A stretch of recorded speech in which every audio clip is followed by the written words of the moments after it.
Okay, CrowdStrike and cybersecurity. What's the deal? Wow. Claude put out a tweet that they have a tool that allows them to find defective parts of software and sent CrowdStrike falling apart and a few others. Is it something to be worried about? In the short term, yes. The long term, no. I think they'll get a way to fix it. But I've long said one of these AI companies is going to find a way to create decay in one of these cybersecurity companies to then be the solution. Going back to story. There's a lot of people that were former criminals and were hackers, black hat, and then they got a contract big enough to go white hat for Microsoft to work internally. You can see this coming as clear as day.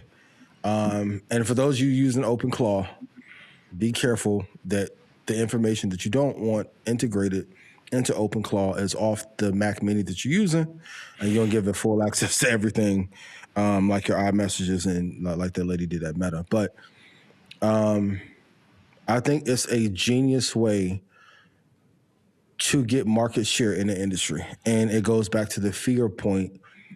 CrowdStrike, of course, is a solid company. They've had some missteps. But if you already love OpenAI or Anthropic and they can then do this cybersecurity for you, well, wouldn't it behoove them to do so before they go public? So it's a lot of engineering being done in the market right now, and you have to be incredibly mindful of it. But should you be worried? Yes. Should you leave the space altogether? No, but you have to be mindful of the price of what you pay for the asset. CrowdStrike was down 7%. Cloudflare was down 8%. Palo Alto down 1.52%. And Zscaler was down 5% as a result. So, yeah, it's cloud code security. That yep. Announcement changed a lot of things. I said this before. CrowdStrike is in the portfolio. It's going to continue to be in the portfolio. In fact, may add some calls here in the near future on CrowdStrike as the leader in the space of cybersecurity. I think it's one of these things when you find out information or area that you lack in, and somebody points it out very glaringly, right? The worry is, well, if they are doing that, then why do we need you? Until you realize your enterprise, and then CrowdStrike has the innovation to say, all right, well, I'm glad that they showed that was a pain point for us. Here's our solution for it. I think that's what we got to be patient with, especially being in the space of the age of artificial intelligence and the age of authorization and authentication of human bots. And I mean, we're in a space where security is going to be at the forefront, and they're going to be leading it. So again, these moments happen in sectors. We saw it in software already this year. We're now seeing it in cyber. Strong companies will be here. CrowdStrike is the strongest in the space. I'm not going anywhere. I wouldn't suggest anybody goes anywhere if they're in this already, and if you're trying to, this is approaching a nice point where you should maybe start entering the position.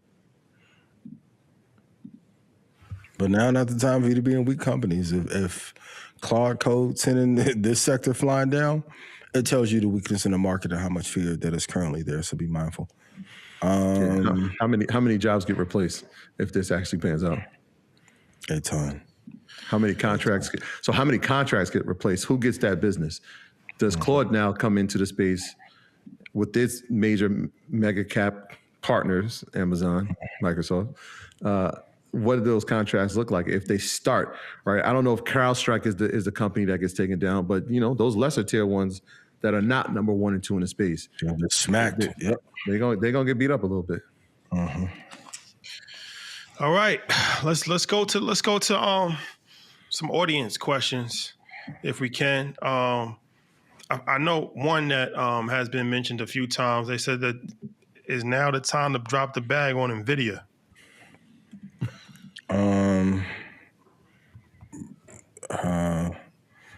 No, we're not even remotely close to it's been ranging. Like if you look since this year, well, let's go back to even August. It's been ranging from 169 to 205. We're not at that place. When it is that time, I'll be sure to let you know. But if you want to know where to get in and where to get out and never have to guess about what prices to get in, go to ianinvest.com. Stock Club call will be tomorrow, 9 p.m. Central. Prices will be out. Last month, I think I put out 72 stocks in total. Sign of the times of which we're in, but no, we're nowhere near close for that to be the time for Nvidia. The earnings will be interesting to hear, but you should look. Until we get to 161.16, we're not in a zone to worry yet. We're not. We're not in a zone to worry yet. Not even close. Yeah, I don't know if this is throw the bag at it, especially when it's this close. I mean, we're well positioned inside of Nvidia calls, and obviously having thousands of shares in it. Love the company. Will stay in the portfolio. It will lead the portfolio. But we've just been seeing it consolidate, and I would say over the past 3 months, it's just been going between 179 to 194. Like, every time it gets to that resistance level of like 194 especially the past 2 weeks, it's just like hits his head and falls back down. So to see it to get to 200, that'd be great. I think they're going to beat earnings, but we've seen beating earnings doesn't mean that the company's going to just go on a historic run, right? Like, we're talking about a $4.5 trillion company. To have that type of move up past 200, I know we're at a peak of 213, I think, in October. To get back to those levels, it'd have to be something remarkable. I think Jensen, they will deliver. They'll talk about how the demand is still there, and I think he's teasing a new product, a new product that the world has never seen. I think they're going to debut at GTC, which is in a few weeks. So I mean, I think it beats. I think you got to have the company in your portfolio. I'll be interested to see what happens, the percentage it goes up or down. I think there's like a 6% right now on the option side, positive or negative, that the stock moves either direction. I think if you're tracking it from a technical standpoint, look at the 200-day EMA, right? Look where that sits at. I think last time I checked, it's like at 173 or something like that.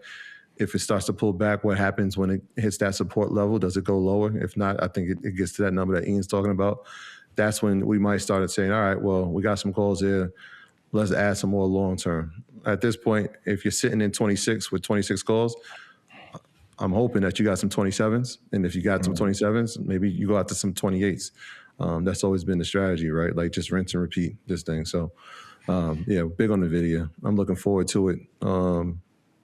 Like I said, every quarter is the Super Bowl of earnings, because 7% of the S&P weighted is dependent on that, and that could tell us where the AI story is.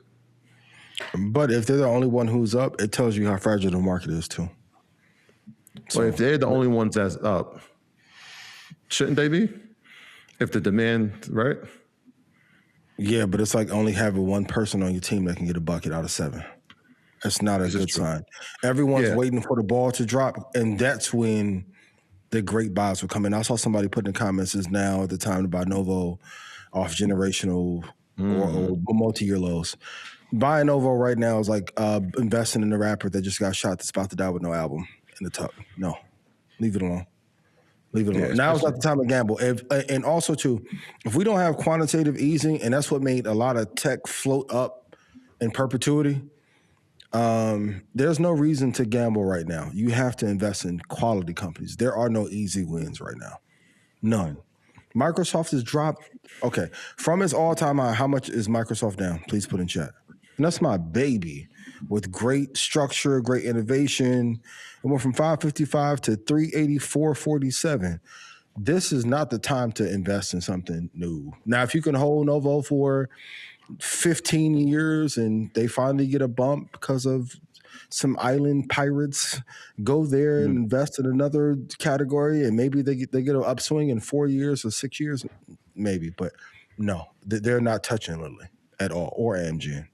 Yeah, no. I mean, Lilly today was on an incredible run. They just announced that they had the injection that has a month worth of supply inside of it. Like, I wouldn't touch Novo, especially if Lilly's there. And sometimes let's just watch how the sector performs. I think HIMSS reports this week, if it's not tomorrow, if I'm not mistaken. Let's see what happens inside that sector. You want to see a dead body? They said don't step on his work. They say HIMSS is stepping on the work. Not looking good. Don't be stepping on his work, man. Dollar cost average or wait for a pullback? Wait for a pullback. Lightning round. Once again, like diversification is a tool for those who don't know. Dollar cost averaging without price basis is the equivalent of that. You always want to buy based on price. Always want to buy based. When I said Nvidia was going to drop to this level last year, and then it went from there to da-da-da, a lot of y'all made a lot of money. Percentage-based drops, mathematics matters more than anything. So, but do what you want. I love you. Robinhood. How we feel about Robert, I still got it in my top 10. It's taking a beating right now as well. And we talked about it. I feel like last week we talked about it. But yeah, you're talking about a brokerage that is going to be here, and we're talking about the population and the user count has increased. Obviously, crypto, trading the way it has affected it. Options trading has done well. Predictive marketing is a market that is not going anywhere, man. They had a 3% increase in it last quarter. I don't think that slows down. In fact, I thought initially it would be sports, but they're saying that they're seeing the predictive market in things that we wouldn't expect, like weather contracts.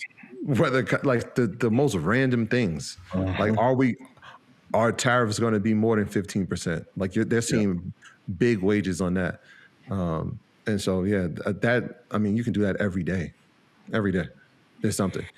Yeah, I love Robinhood. I think them Meta are a canary in a coal mine for what's like going to that other room of investing. They know the truth about what's happening in the economy. They're front running some of this as well. Robinhood, I love long term, love Lad as a founder. But we are having liquidity issues. We're having private credit issues. We're having massive restructuring. A part of going to the episode Thursday, a lot of the creativity and dilutable shares that's happening is to prepare for the recession that's coming.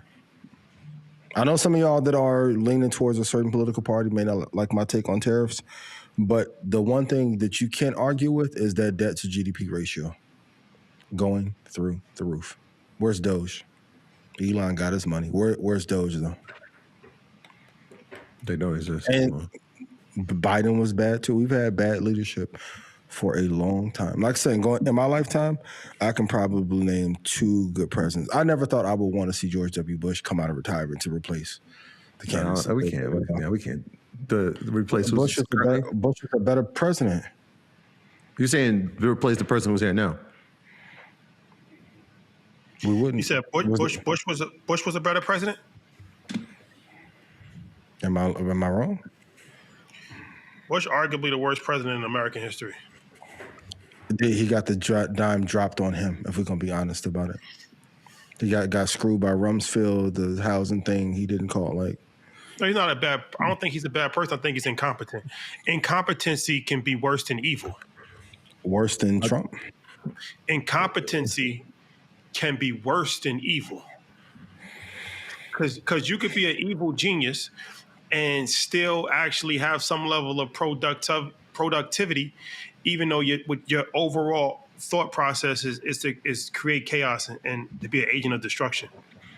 If you're incompetent, you're going to get led by other people. And you don't think Trump isn't being led by Saudi and OpenAI? Led by? I don't know. Led by? I think what you just laid out, Shadi. I think what you just laid out was a great microcosm, right? Incompetency versus evil. Because the argument could be made, and I think Ian, you would agree that Cheney, Rumsfeld, their hands are all over his administration. At this point, can we really put somebody? Yeah, we can't say what's happening here. We can't say their names though. And it's yeah. You take into account the wars that we were involved in. You take into account to the financial crisis. Obviously, I mean, it's on his vest, right?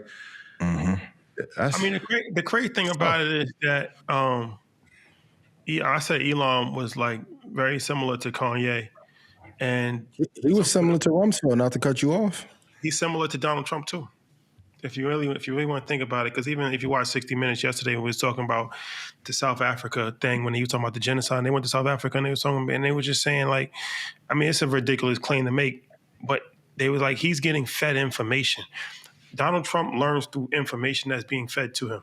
That's how Kanye West learns. Kanye West learns through information that, like, you could say something to him, and then he's like, "Yeah, that's what it is." But Trump's really no different. Trump literally, he said that from people. Yep. He said that there was a genocide from white farmers in South Africa because that was information that was fed to him. He didn't do any research. He doesn't actually know what he's talking about. There's two people that was killed, two white farmers that was killed last year. But he's not that far off. But I still don't think that he's fully incompetent. I don't think Donald Trump is incompetent. I think George Bush is incompetent. But we could talk about it on Blackout. Who's the worst president in the last 30 years? Who do you guys think? That's way better than Biggie and Tupac for sure. I mean, I love that Prodigy, Andre 3000. The worst president of our lifetime. That's how we'll paint the picture. Trump is the most dangerous. I don't know if he's the worst. If you are the most dangerous, doesn't that make you the worst? Well, he's not done yet. You know what? He's not done yet, bro. This 1 year feels like 3. And I'm not just saying that because I know some devout Republicans that feel this way. I'm in Texas. Like, is he the most egregious, most evil? I give you that, hands down. In my opinion, allegedly. But let's talk on Wednesday. Let's talk on Wednesday. Another question from the audience was about they said that they brought Meta stock, I think, at like $38, and they said that they've been with Meta ever since. Is it time to sell? I mean, no. Why? Why would you? Well, because they made a lot of money. And you're gonna make more. It depends on age. Okay. And if they need a take that approach. Event, like if you're young, okay, let's see, 637. Let's see, you're at 1,600% return. If you need a liquidity event, yes, but on the basis of you're worried about the economy, no. But no, and depending on how many shares you have, I can understand if you want to sell out and cash out and get a couple million. I'm not mad at you. But if you're worried about the stock falling apart just because of where we are in the economy, I wouldn't worry about that. So thank you for taking the responsible approach there. Yeah, if a liquidity event is needed, if you're looking to take some profit and potentially invest or reinvest somewhere else, kids in college, or you want to pay off. Yes. If it's solely based on how you think Meta is going to perform over the next 5 years, I would not. No. I would not. The pricing you're seeing now, off the tuition and going to buy a house. It won't be at this price in 2 years. Mm-hmm. Yeah. Somebody said, "How can they get reservations at Tatiana?" Hit me up. Gotta know the right people. You gotta know the right people. Gotta know the right people. It's all about who you know in life.